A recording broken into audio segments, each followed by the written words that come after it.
Hello dear student, welcome back to my YouTube channel भक्तिज और chemistry. Student, आज video में हम लोग डिस्कस करेंगे क्या टॉपिक है हमारा formal charge and Fazan rule भी करेंगे हमें टाइम मिला तो स्टूडेंट इन दो टॉपिक जो है आपके केमिकल बॉन्डिंग चैप्टर के हैं। केमिकल बॉन्डिंग लास्ट वीडियो हमने पढ़ाया था हाइब्रिडाइजेशन स्टूडेंट।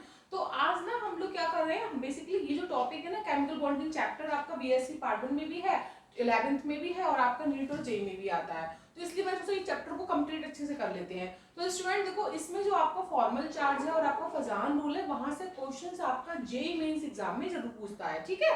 तो स्टूडेंट सबसे पहले हम आज जानेंगे कि भाई फॉर्मल चार्ज और फजान रूल होता क्या है बेसिकली। तो स्टूडेंट सबसे पहले हम स्टार्ट करते हैं formal charge, right. Formal charge क्या होता है, जब कोई भी जो आपका कंपाउंड है तो उसमें जो उसके अंदर एटम्स प्रेजेंट हैं तो उन पर जो प्लस माइनस का चार्ज होता है, तो उन पे जो ओवरऑल चार्ज होने की वजह से तो हमारा कंपाउंड न्यूट्रल होता है। तो हमें फॉर्मल चार्ज देखना है उस कंपाउंड के अंदर जो अलग अलग एटम्स प्रेजेंट है। सपोज आपका H2SO4 है, तो मैं बोलूं बेटा सल्फर पे कितना चार्ज आएगा, ऑक्सीजन पे कितना चार्ज आएगा, H पे कितना आएगा। तो जो उस पूरे कंपाउंड के अंदर जो एटम्स प्रेजेंट है उन पर अलग अलग चार्ज को देखना ही क्या होता है, फॉर्मल चार्ज। तो पर्टिकुलर से कोई डेफिनेशन तो नहीं है, लेकिन हम इसको एक फॉर्मूले से फाइंड करते हैं। बड़ा आसान सा फॉर्मूला है, इसमें आपको ज्यादा मेहनत नहीं करनी। फॉर्मूला बेटा ये है कि फॉर्मल चार्ज बराबर total number of balance electron in the free atom. कहने का मतलब है जिस कंपाउंड के अंदर आप जिस एटम का फॉर्मल चार्ज फाइंड कर रहे हो उसको हमने क्या बोला, फ्री एटम, ठीक है। तो उस एटम के आपको वैलेंस इलेक्ट्रॉन पता होने चाहिए, फिर minus total number of lone pair electron. आप जिस एटम का फाइंड कर रहे हो उसके पास क्या कोई लॉन पेयर इलेक्ट्रॉन प्रेजेंट है नहीं, अगर है तो उसको लिखो, नहीं है तो उसको जीरो लिख दो। Minus half total number of bonding electron. Bonding का मतलब है कि जिस एटम पर आप फॉर्मल चार्ज फाइंड कर रहे हो ना वो कितने बॉन्ड बना रहा है अपने अगल बगल में, है ना। उसके अगल बगल में जितने भी एटम है तो उनके साथ कितने नंबर ऑफ बॉन्ड बना रहा है, उन बॉन्ड में इलेक्ट्रॉन को काउंट कर लो और उन इलेक्ट्रॉन को डिवाइड कर दो 2 से, तो आपका ओवरऑल बेटा क्या आ जाएगा सबका, फॉर्मल चार्ज। अब ये तो बेटा फॉर्मूला हो गया, लेकिन हम इसको ना किसी पर्टिकुलर एग्जांपल पर अप्लाई करके देखते हैं कि फाइंड कैसे करेंगे। मैं आपको एक एग्जांपल बताऊंगी, एक या दो, उसके बाद आप सेल्फ अपना मतलब इसको कर कर देखोगे। तो स्टूडेंट सबसे पहला एग्जांपल लिया है ओजोन का, राइट। ओजोन का स्ट्रक्चर अगर देखा जाए बच्चों, 3 ऑक्सीजन होते हैं, एक बीच में ले लिया हमने बेटा, एक के संग तो आपको ये वाला बॉन्ड बनता है और एक के साथ में डबल बॉन्ड बनता है। तो ये तो बनाने आपको आते होंगे स्ट्रक्चर, ये आपने केमिकल बॉन्डिंग चैप्टर में लुईस डॉट स्ट्रक्चर बनाना सीखा होगा। तो बेटा ओजोन में 3 ऑक्सीजन होते हैं, अभी इसमें क्या होता है, एक ऑक्सीजन बनाता है आपका कोऑर्डिनेट बॉन्ड, एक बनाता है डबल कोवैलेंट बॉन्ड, राइट। अब मैं आपसे बोलूं बेटा मेरे को ना इस पे दिखाओ फॉर्मल चार्ज निकाल के, राइट, या फिर मैं आपसे पूछूंगी इस पे दिखाओ, फिर इस पे दिखाओ। मैंने इसको फर्स्ट ऑक्सीजन मान लिया, इसको बेटा मैंने सेकंड मान लिया, इसको मैंने बेटा थर्ड ऑक्सीजन मान लिया, राइट। मैं आपसे बोलूं कि फर्स्ट ऑक्सीजन पे आप मुझे फॉर्मल चार्ज निकाल कर दिखाओ। तो सबसे पहले मेरा फॉर्मूला कहता है कि total number of balance electron in the free atom. Free atom का मतलब जिस तरह आप फाइंड कर रही हो, मतलब ये वाला मैं फाइंड कर रही हूँ, तो बेटा इसमें बैलेंस इलेक्ट्रॉन कितने होते हैं। मैं आपसे पूछूं ऑक्सीजन के पास बैलेंस इलेक्ट्रॉन कितने होते हैं, तो बेटा आपने तो पढ़ रखा होगा, आपका ऑक्सीजन जो है पी ब्लॉक में आता है। अगर मैं ऑक्सीजन के बैलेंस इलेक्ट्रॉन निकालना चाहूँ तो क्या करूंगी, इसका कॉन्फ़िगरेशन करूंगी, 8 होता है atomic number, 1s2 2s2 2p4 बेटा, इसकी तो अंदर वाला है, ये इससे मतलब नहीं है। बाहर कितने हैं, 2 2 है, दोनों सेम शेल है इनका, दोनों को जोड़ दो, 2 और 4 6। तो मैं कह सकती हूँ कि इसके पास बैलेंस इलेक्ट्रॉन कितने हैं, 6, राइट। अब इसके पास 6 इलेक्ट्रॉन बैलेंस है, ठीक है। तो मैंने क्या लिखा फॉर्मूले में, यहाँ पे मैंने यहाँ पे 6 लिख लिया बेटा, मैं यहाँ लिख लेती हूँ 6 लिख लिया मैंने यहाँ पर, ठीक है। फिर minus total number of lone pair, बेटा इसके पास 6 बैलेंस इलेक्ट्रॉन है, तो क्या इसके पास कोई लॉन पेयर है। अब हम कैसे देखेंगे, देखो बेटा 2 इलेक्ट्रॉन तो ये इसको दे रहा है, इससे शेयरिंग कर रहा है, 2 इसके यहाँ चले गए, 2 बेटा इसको दे रहा है, इसको डोनेट कर रहा है कोऑर्डिनेट बॉन्ड पर, तो 4 ये हो गए। तो बेटा इसके पास एक लॉन पेयर बच गया, राइट। तो हम ऐसे निकालते हैं लॉन पेयर, हमें लेकिन उसके बैलेंस इलेक्ट्रॉन पता होने चाहिए, ठीक है। अब एक लॉन पेयर में कितने होते हैं, 2 इलेक्ट्रॉन, 2 इलेक्ट्रॉन ले लो। तो बेटा यहाँ पे कितना लिखोगे आप, 6 - 2, राइट, यहाँ -2 लिख दिया, माइनस फिर हाफ। अब बेटा ब्रैकेट स्टार्ट कर दो, ये ब्रैकेट स्टार्ट हो गई, कह रहा है total number of bonding electron. Bonding electron का मतलब है ये कितनी बॉन्ड बना रहा है अपने अगल बगल वाले एटम से। तो इसके पास एक एटम ये है, एक एटम ये है, बाकी तो कहीं कोई एटम है नहीं, तो बॉन्ड 2 बॉन्ड ये बना रहा है, एक बॉन्ड ये बन रही है, मतलब ये 3 बॉन्ड बना रहा है बेटा, तीन बॉन्ड, एक बॉन्ड में 2 इलेक्ट्रॉन, तो 3 बॉन्ड में कितने इलेक्ट्रॉन हो गए आपके 6 इलेक्ट्रॉन। तो बेटा यहाँ पे कितने आएंगे अंदर 6, क्लियर, 2 3 जा 6। बेटा यहाँ पे 3 1 जा 3 आ गया, माइनस का 2 आया, तो बेटा ये देखो यहाँ पे 6 माइनस का 2 और माइनस का 3, माइनस का 5 और बचा हमारा क्या प्लस का 1। बेटा इसका फॉर्मल चार्ज प्लस का 1 आ गया, आया नहीं आया, आ गया। अब ओजोन के अंदर इस वाले ऑक्सीजन पे प्लस 1 आया। अब मैं आपसे बोलूं बेटा इस वाले ऑक्सीजन पे निकालो, इस पे निकाल के दिखाओ, तो आप कैसे निकालोगे, सेम वही फंडा है आपका, total number of balance electron, जिसके बैलेंस कितने होते हैं बेटा आपके 6 होते हैं, माइनस यहाँ पे कितने total number of lone pair, बेटा इस पे 6 बैलेंस इलेक्ट्रॉन है, तो बेटा दो तो ये शेयरिंग कर रहा है, तो बेटा इसमें लोन पेयर कितने बच गए आपके 2 लोन पेयर, भाई 6 होते हैं, 2 उसने शेयरिंग कर ली, 4 इलेक्ट्रॉन यानी 2 लोन पेयर बच गए ना, तो 2 लोन पेयर में कितने इलेक्ट्रॉन है 4 इलेक्ट्रॉन, तो बेटा 6 माइनस 4 आया, माइनस फिर हाफ फिर ब्रैकेट बेटा।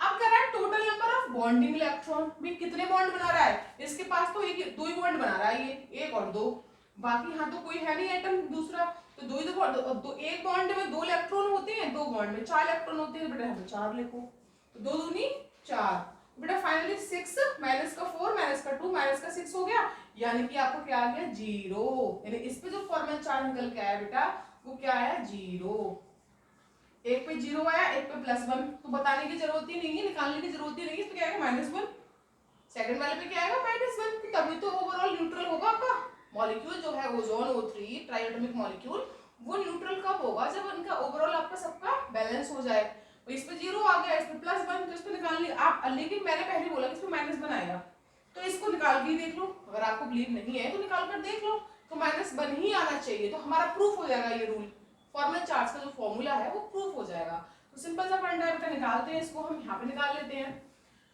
इसके हम इसका निकालना है, तो बेटा इसके बैलेंस इलेक्ट्रॉन कितने रहेंगे 6, तो 6 हो गया, total number of lone pair electron, अब बेटा 6 इसके पास बैलेंस इलेक्ट्रॉन है, तो बेटा ये तो उल्टा इससे ले रहा है, ये किसी को अपने इलेक्ट्रॉन नहीं दे रहा है, ये किसी से कोई बॉन्ड बना रहा है यहाँ यहाँ कहीं नहीं बना रहा है, बल्कि उल्टा ले रहा है इससे, तो बेटा इसके पास तो लोन पेयर 6 ही रहेंगे, जो भी 3 लोन पेयर रहेंगे, 3 में कितने 6, तो यहाँ बेटा 6 माइनस 6 आएगा नहीं आएगा, 6 माइनस 6 आ गया, फिर माइनस फिर half, total number of bonding electron, बेटा ये बॉन्ड एक ही तो बन रही है, बॉन्ड इसकी बॉन्ड इससे बन रही है, ऑक्सीजन नहीं बन रही बॉन्ड, तो बेटा ये तो एक ही बॉन्ड, जहां ये से इलेक्ट्रॉन ले रहा है तो बन तो बॉन्ड ही रही है ना इसकी, तो ये एक ही बॉन्ड बन रही है इसकी तरफ, तो एक बॉन्ड में 2 इलेक्ट्रॉन होते हैं, यहाँ पे 2 लिख दो बेटा, 2 से 2 काट दो, ये माइनस का 1 बच गया बेटा, 6 माइनस का 6 और माइनस का 1, बेटा 6 से माइनस का 7 आया नहीं आया, और मैं अरे माइनस का बढ़ाया तो माइनस का 1 आंसर आया नहीं आया, वही तो मैंने आपको बोला था, भाई आप चाहे निकाल कर देखो, निकाल कर मत देखो, प्रूफ करके देख लो, तो हमारा मैंने -1 बोला था, -1 ही आंसर आ गया, तो बेटा इस पे -1, इस पे +1, इस पे 0, तो ओवरऑल ओजोन का जो मॉलिक्यूल है वो हमारा कैसा होता है न्यूट्रल, तो बेटा ये हमारा था फॉर्मल चार्ज निकालने का मतलब तरीका कह लो, ये फॉर्मूला है, इसको हम ऐसे अप्लाई करते हैं, बस फॉर्मूले में आपको ध्यान रखना है कि उस एटम पर कितने लोन पेयर हैं, वो इलेक्ट्रॉन लिखो माइनस करोगे, और उसके साथ कितनी बॉन्ड बन रही है, जितनी नंबर ऑफ बॉन्ड बन रही है, और एक बॉन्ड में 2 इलेक्ट्रॉन होते हैं, वो यहाँ पर आप लिख दो, उसको 2 से डिवाइड कर दो, सबको सॉल्व कर लो, सबसे आसान है बेटा ये फॉर्मल चार्ज निकालना, ठीक है, ये हमारा प्यारा सा छोटा सा कंसेप्ट था केमिकल बॉन्डिंग चैप्टर में जो मैंने आपको करा दिया। बेटा नेक्स्ट टॉपिक हम कर लेते हैं फजान रूल, वो भी बड़ा आसान है, बहुत छोटा सा है, इंटरेस्टिंग है, वहां से क्वेश्चन आपका जेईई मेंस में आता है, तो वो भी कर लेते हैं हम लोग, ठीक है।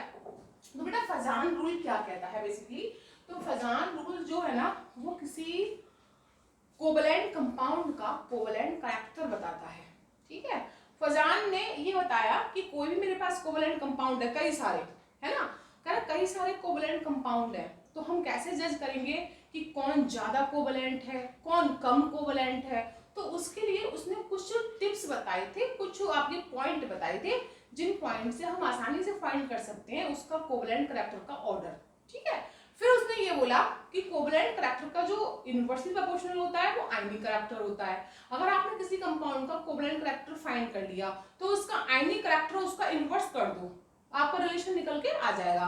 तो बेटा हम नेक्स्ट हमारा रूल है फजान रूल, तो हम बेटा नेक्स्ट में यही पढ़ेंगे, राइट बच्चा, तो नेक्स्ट में क्या पढ़ेंगे हम लोग यही पढ़ेंगे। तो फजान रूल क्या कहता है बच्चों, फजान रूल ने एक बात और बोली थी क्या, कि आज के टाइम में कुछ भी प्योर नहीं होता।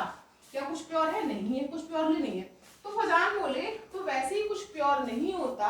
तो फिर एक बात बताओ, जो केमिकल बॉन्डिंग में जो बॉन्ड बनते हैं, सपोज दैट मैं आयनिक बॉन्ड की बात करूं, आयनिक बॉन्ड, ठीक है बच्चों, या मैं बात करूं किसकी, कोवलेंट बॉन्ड की बात करूं, ये दोनों बॉन्ड पढ़ेंगे सब लोगों ने, है ना, केमिकल बॉन्डिंग चैप्टर में, राइट।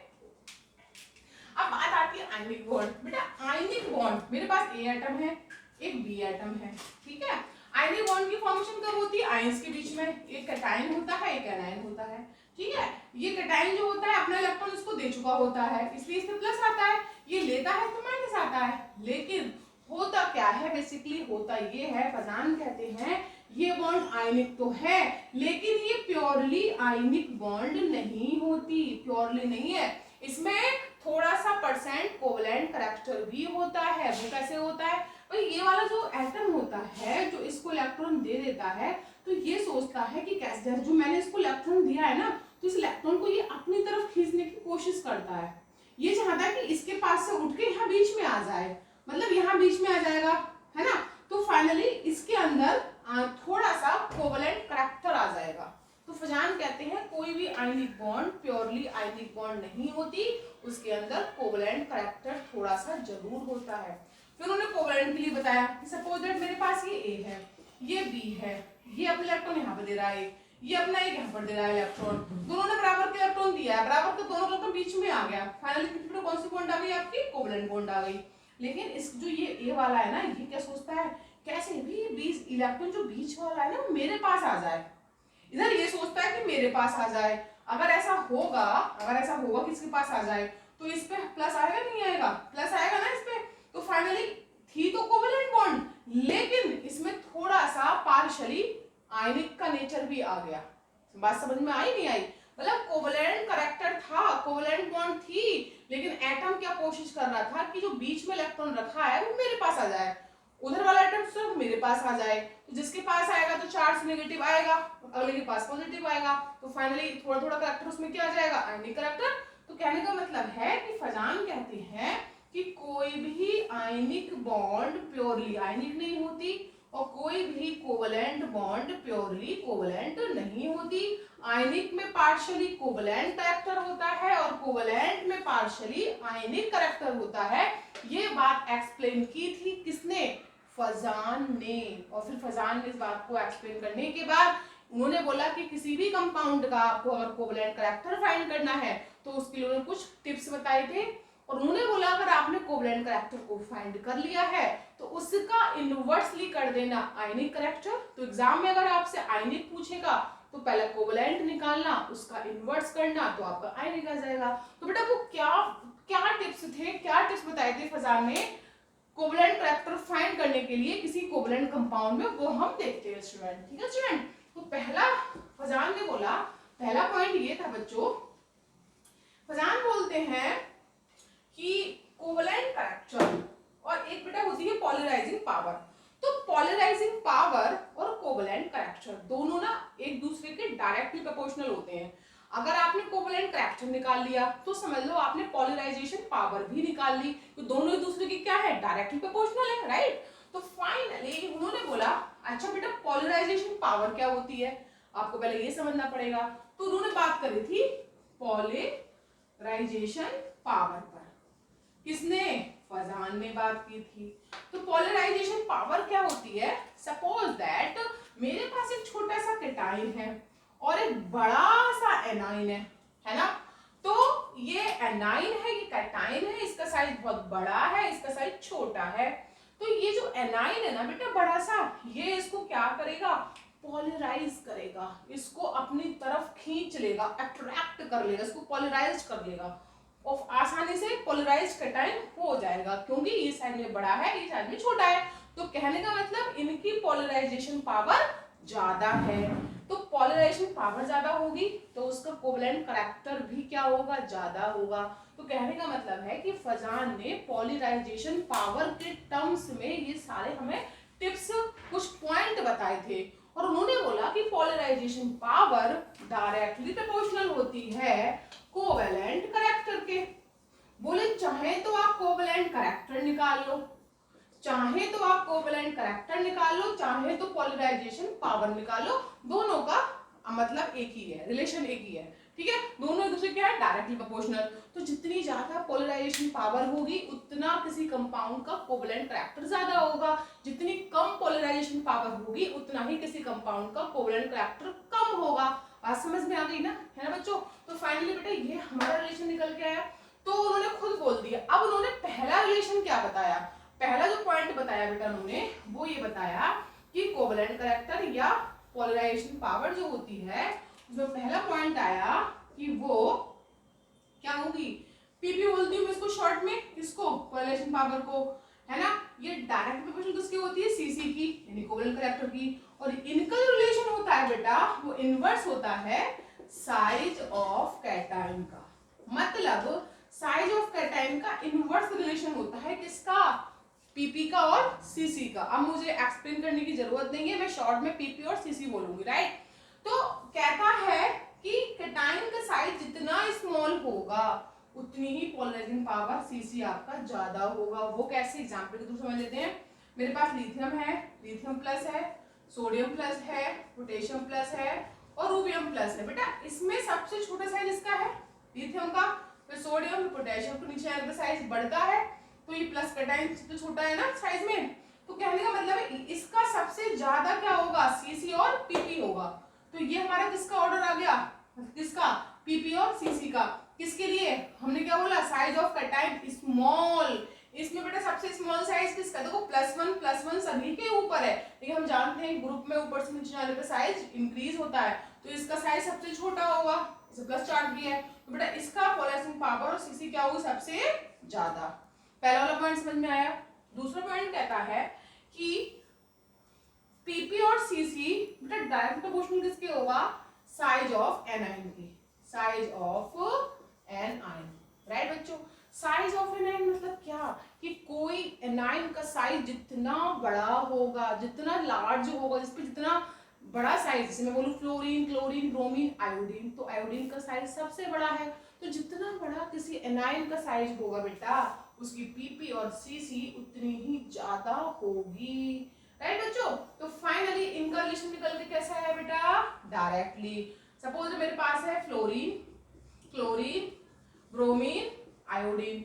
अब इन्हीं के मेरे पास इनके कंपाउंड है ना, HF, HCl, HBr, HI। मैं पूछूंगा इसमें किसका कोवेलेंट करैक्टर या पोलराइजेशन पावर ज्यादा होगी, तो आप क्या दोगे, साइज ऑफ एनायन, आयोडीन की, फिर ब्रोमीन की, फिर क्लोरीन, सबसे लीस्ट कौन होगा, फ्लोरीन। क्योंकि एनायन के साथ में क्या है, जितना बड़ा साइज होगा और जितना छोटा कैटायन होगा तो एनायन कैटायन को आसानी से पोलराइज्ड करेगा और फाइनली उनकी पोलराइजिंग पावर ज्यादा हो जाएगी। ये वाला पॉइंट समझ में आया। तीसरा पॉइंट क्या कहता है बेटा, है ना, तीसरा पॉइंट हम देख लेते हैं। तीसरा कहते हैं चार्ज। चार्ज जो है आपका वो डायरेक्टली प्रोपोर्शनल होता है पोलराइजिंग पावर के और कोवेलेंट करैक्टर के। तो तीसरा पॉइंट हमारे यहाँ पे हम लिखते हैं, यहाँ पर तीसरा पॉइंट क्या बोलेगा बेटा, चार्ज। तो थर्ड पॉइंट है PP and CC directly proportional होगा चार्ज के। देखो चार्ज किसका भी हो सकता है, चार्ज ऑफ कैटायन के, है ना, और चार्ज ऑफ एनायन के। बच्चा ये बात समझ में आ गई, चार्ज किस पे हो सकता है ज्यादा, है ना, ये मैटर नहीं करता एनायन कैटायन है, चाहे तो कैटायन पे चार्ज ज्यादा हो, चाहे तो एनायन पे चार्ज ज्यादा हो, इसके डायरेक्टली प्रोपोर्शनल होगा पीपी और सीसी। कहने का मतलब बच्चे ये है। तो बेटा पीपी और सीसी में हमने क्या देखा कि भाई कैटायन पे जितना प्लस का चार्ज होगा तो ऑब्वियसली पहला वाला ट्रिक हमारा आया नहीं आया कि उतना ही उसका साइज छोटा हो जाएगा, और जितना साइज छोटा होगा उसकी पीपी और सीसी ज्यादा होगी। कहने का मतलब तो यही है ना। तो हमने क्या देखा बच्चों कि भाई किसी कैटायन पर जितना ज्यादा प्लस, सपोज दैट प्लस का 7 है, प्लस का 3 है, प्लस का 4 है, तो उस कैटायन का पीपी और सीसी उतना ही ज्यादा होगा। मैं बोलूं चार्ज ऑफ एनायन, अब किसी एनायन पर -4 है, -3 है, तो जितना ज्यादा माइनस का चार्ज होगा उसका साइज तो उतना बढ़ता चला जाएगा ना एनायन का, तो उसकी पीपी और सीसी उतनी ही ज्यादा होगी। तो बेटा ये रिलेशन जो है डायरेक्टली निकल के आया कि PP या CC डायरेक्टली प्रोपोर्शनल होगी चार्ज ऑफ कैटायन या चार्ज ऑफ एनायन, दोनों के मतलब प्रोपोर्शनल होगी। सपोज दैट मैं एग्जांपल लेती हूँ इसका इसका हम एग्जांपल समझ लेते हैं बेटा एक, ठीक है, बड़ा आसान सा एग्जांपल है।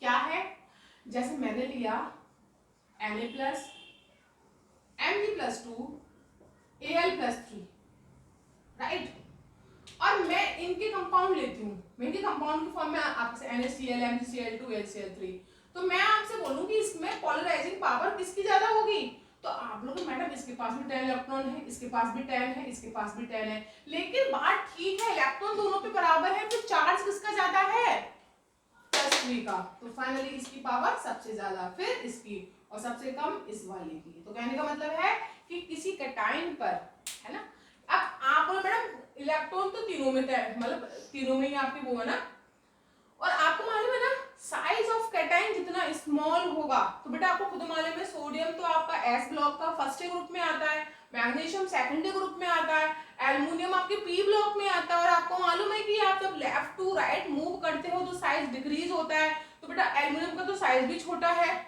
ऊपर से इसका चार्ज भी खूब ज्यादा है +3 का, दोनों हमारे रूल को फॉलो कर रहा है नहीं कर रहा है, इसलिए एल्युमिनियम का हमारा क्या होगा PP और CC बहुत ज्यादा होगा, उससे कम मैग्नीशियम, सबसे कम सोडियम का। ये बात समझ में आ गई। अब ये हम एग्जांपल समझते हैं एनायन के केस में। मेरे पास है C-4 N-3 O-2 और F-1, ठीक है।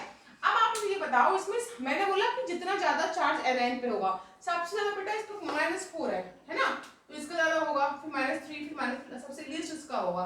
कहने का मतलब है जितना ज्यादा माइनस का चार्ज होगा उतना एनायन अपने आप में बड़ा होगा और कैटायन को आसानी से पोलराइज्ड कर लेगा, और फाइनली पोलराइजेशन पावर उसकी बढ़ जाएगी, पोलराइजेशन पावर बढ़ेगी तो उसका कोवेलेंट करैक्टर भी बढ़ेगा। तो बेटा ये हमारा रिलेशन निकल के आ गया डायरेक्टली, ठीक है। अब आपके मन में क्या है मैडम, हमने ये जो रिलेशन निकाला है वो पोलराइजेशन पावर या कोवेलेंट करैक्टर के लिए निकाला है। अगर हमसे एग्जाम में पूछ ले आयनिक करैक्टर, तो बेटा आयनिक करैक्टर के लिए आप क्या करोगे, उसको उल्टा कर दोगे। मैं आपसे बोलूं इन सब के लिए आयनिक करैक्टर किसका ज्यादा होगा, तो आप इसको क्या करोगे अपोजिट, फ्लोरीन का ज्यादा होगा, फिर ऑक्सीजन का, फिर N का, फिर C का। बात समझ में आ गई ना। अगर आयनिक करैक्टर पूछता है पेपर में तो बेटा आयनिक करैक्टर जो होता है वो कोवेलेंट करैक्टर या PP के क्या होगा इनवर्सली प्रोपोर्शनल, तो आप निकाल सकते हो उसका रिलेशन, ठीक है। चौथा पॉइंट आता है कॉन्फ़िगरेशन का, ठीक है बच्चों। आई होप कि आपको समझ में आया होगा, ये सब आसान टॉपिक है तो ज्यादा टफ तो नहीं है, लेकिन यहाँ से क्वेश्चन बेटा आपके किस में आता है, जेईई मेंस के एग्जाम में आता है, कंपटीशन में, और आपके सिलेबस में भी है, ये चैप्टर में भी है टॉपिक फजान रूल, राइट। तो फाइनली हमारा लास्ट कांसेप्ट आता है बेटा इसका, लास्ट नंबर 4 ट्रिक कहती है इलेक्ट्रॉनिक कॉन्फ़िगरेशन, है ना। तो पहला है हमारा इनर्ट कॉन्फ़िगरेशन, ठीक है। दूसरा है बेटा pseudo pseudo pseudo inert configuration. बेटा ये दोनों में क्या, देखो इनर्ट कॉन्फ़िगरेशन तो सबने ही पढ़ा होगा। इनर्ट गैस का जो होता है क्या होता है, इनर्ट गैस का कॉन्फ़िगरेशन NH2NP6 होता है, लास्ट में 8 इलेक्ट्रॉन होते हैं, तो इसमें आपकी नियोन आती है, आर्गन हो गई है ना, ये आते हैं। सूडो का मतलब क्या है बेटा, S2P6 तो इसमें है, ये तो इसमें भी रहेगा, लेकिन बेटा साथ में इसमें क्या जाएगा D10, साथ में इसमें D10 और जुड़ जाएगा, तो बेटा बन जाएगा सूडो इनर्ट कॉन्फ़िगरेशन। आप सबसे पहले बेटा इनर्ट कॉन्फ़िगरेशन का मतलब है कि उसके आउटर शेल में 8 इलेक्ट्रॉन कंप्लीट होने चाहिए, तो बेटा इन सब में 8 इलेक्ट्रॉन कंप्लीट है ना नियोन आर्गन में, तो इनके जैसे एग्जांपल मैं लेती हूँ Na+, क्या Na+ के पास 8 नहीं है लास्ट में, Na+ में 11 होता है, एक इलेक्ट्रॉन को निकालोगे तो लास्ट में S2P6 तो आएगा ना, 8 इलेक्ट्रॉन तो आएंगे ना, तो बेटा ये किसको फॉलो कर रहा है, इनर्ट गैस कॉन्फ़िगरेशन को, राइट। अच्छा सूडो मतलब क्या है, सूडो का मतलब इसके लास्ट में S2 हो, P6 के साथ साथ D10 होना चाहिए, D10 है उसमें, मतलब आउटर सेल में S2P6 D10 अगर प्रेजेंट है तो हम बोलेंगे यार वो सूडो इनर्ट कॉन्फ़िगरेशन है। तो इसके एग्जांपल बताती हूँ आपको, Cu+1, आप देखो Cu को आप निकालते हो ना, तो लास्ट में क्या आता है बताओ, लास्ट में आप D10 का D10 करते हो ना, लास्ट में आप D10 करते हो ना, ये तो करते हो लास्ट में 3D10 और 4s1 है ना, तो एक इलेक्ट्रॉन हटाओगे ना यहाँ से, तो फाइनली आपका इसमें जो कॉन्फ़िगरेशन बेटा आएगा ये वाला आएगा, P6 भी आएगा, D10 आएगा, ये आपकी 4s0 हो जाएगा, तो फाइनली D10 तो आ रहा है ना इसमें, तो ये कॉपर है आपका Cu+, तो ये बेटा क्या दिखाता है आपका सूडो इनर्ट कॉन्फ़िगरेशन। कहने का मतलब है कि आपसे पूछे, एक आपके पास है इनर्ट कॉन्फ़िगरेशन का एग्जांपल, एक आपके पास है सूडो इनर्ट का एग्जांपल, तो इसका बेटा एग्जांपल क्या बनेगा NaCl, इसका बेटा एग्जांपल क्या बनेगा CuCl। दोनों एग्जांपल आपके सामने है, एक इनर्ट का एक सूडो का। तो आपसे पूछेगा कि इन दोनों एग्जांपल में किसका कोवेलेंट कैरेक्टर या किसकी पोलराइजेशन पावर ज्यादा होगी। तो बेटा याद रखना सूडो की हमेशा ज्यादा होती है। तो मैं क्या बोलूंगी, कोवेलेंट कैरेक्टर या PP polarization power directly proportional होती है सूडो इनर्ट कॉन्फ़िगरेशन। बोलो बात समझ में आई बेटा, नहीं आई? तो कहने का मतलब है कि भाई कोवेलेंट कैरेक्टर और पोलराइजिंग पावर जो होती है वो सूडो इनर्ट कॉन्फ़िगरेशन की डायरेक्टली प्रोपोर्शनल होती है। अगर किसी भी आपको 4 कंपाउंड गिवन है और उसमें आपका एक सूडो वाला है, बाकी सब इनर्ट वाले हैं, तो याद रखना सूडो इनर्ट कॉन्फ़िगरेशन का मतलब है जिसके लास्ट में P6 के साथ साथ मतलब D भी आता हो, तो वो आपका होगा सूडो। और जिसमें सूडो इनर्ट कॉन्फ़िगरेशन होगा तो उसका कोवेलेंट कैरेक्टर या पोलराइजेशन पावर हमेशा इनर्ट वाले से ज्यादा होगी। तो बेटा इनका रिलेशन कैसा है, डायरेक्टली। तो स्टूडेंट ये फजान रूल ने 4 टिप्स बताए थे, 4 पॉइंट बताए थे किसी भी कोवेलेंट कंपाउंड का कोवेलेंट कैरेक्टर या पोलराइजेशन पावर बताने के लिए। ये 4 पॉइंट्स आप याद कर लेना, बहुत आसान है, कुछ भी नहीं है। इन पॉइंट्स को ध्यान में रखते हुए अगर आपको 4 कंपाउंड दे दिए जाए कोवेलेंट और आपसे पूछे ऑर्डर, तो आसानी से आप बता सकते हो। अगर आपसे आयनिक कैरेक्टर का ऑर्डर पूछे तो पहले आप क्या करोगे, सबका कोवेलेंट कैरेक्टर का ऑर्डर निकालोगे और उसका उल्टा करोगे तो आपका आयनिक कैरेक्टर आ जाएगा स्टूडेंट। तो ये बेटा आपका था आज का interesting topic Fajans rule and formal chart. ये हमारे केमिकल बॉन्डिंग के टॉपिक हैं। तो स्टूडेंट आई होप आपको समझ में आया होगा। अगर कोई डाउट्स हो तो आप पूछ सकते हैं कमेंट सेक्शन में। तो स्टूडेंट मिलते हैं आपसे नेक्स्ट वीडियो में एक न्यू टॉपिक के साथ। Thank you.